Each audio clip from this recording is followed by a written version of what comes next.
ఇక డీటెయిల్స్ చూద్దాం. ఇక విజయవాడలో బీజేపీ నేత సీఎం రమేష్ మాట్లాడుతున్నారు. లైవ్ లో చూద్దాం. అంత డబ్బులు వేసామని దాంట్లోనే మీ ఇంట్లో మీ ఆయన ఇంత తాగుతున్నాడు, దానివల్ల మేము ఇంత తీసుకున్నామని తెలియజేస్తే కూడా బాగుంటుంది.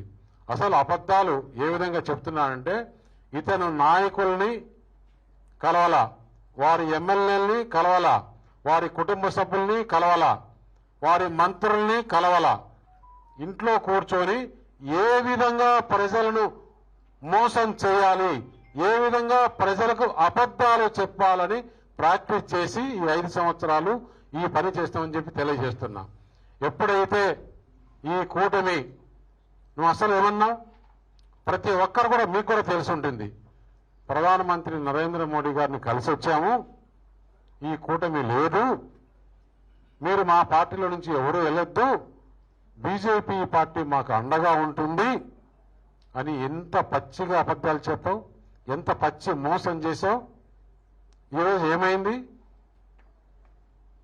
కాబట్టి నువ్వు చెప్పే మాటలు ప్రజలు నమ్మే రోజులు పని. ఎప్పుడెప్పుడు ఆంధ్రప్రదేశ్లో ఎలక్షన్లు జరగాలన్నా, ఈ ప్రభుత్వం జగన్మోహన్ రెడ్డి ప్రభుత్వాన్ని దించాలన్నా, వారు అక్రమంగా సంపాదించిన డబ్బులంతా మరీ ప్రజలకు పంచాలని ప్రజలు వెయిట్ చేస్తున్నారని చెప్పి మీకు ఈ సభాముఖంగా తెలియజేస్తున్నా. నుంచి కంటెస్ట్ చేయాలని చెప్పేసి పార్టీని అడగడం జరిగింది. పార్టీ ఏ విధంగా నిర్ణయిస్తే ఆ విధంగా చేయాల్సింది, కానీ భారతీయ జనతా పార్టీలో మా అభిప్రాయాలు చెప్పొచ్చు, కానీ ఫైనల్గా పార్టీనే అంతిమ నిర్ణయం. పార్టీ ఎక్కడి నుంచి చేయమన్నా కూడా చేయాల్సి వస్తుంది. సార్ రమేష్ గారు, ఇప్పుడు విశాఖపట్నం వసూలు కావచ్చు లేదా రాష్ట్ర వసూలు కావచ్చు, ప్రధానంగా అడుగుతున్నటువంటి ఇదేంటంటే విశాఖ స్టీల్ ప్లాంట్ పరిరక్షణ విషయం పైన. సో మీరు దీనికి సదరికి ఏం సమాధానం చెప్తారు?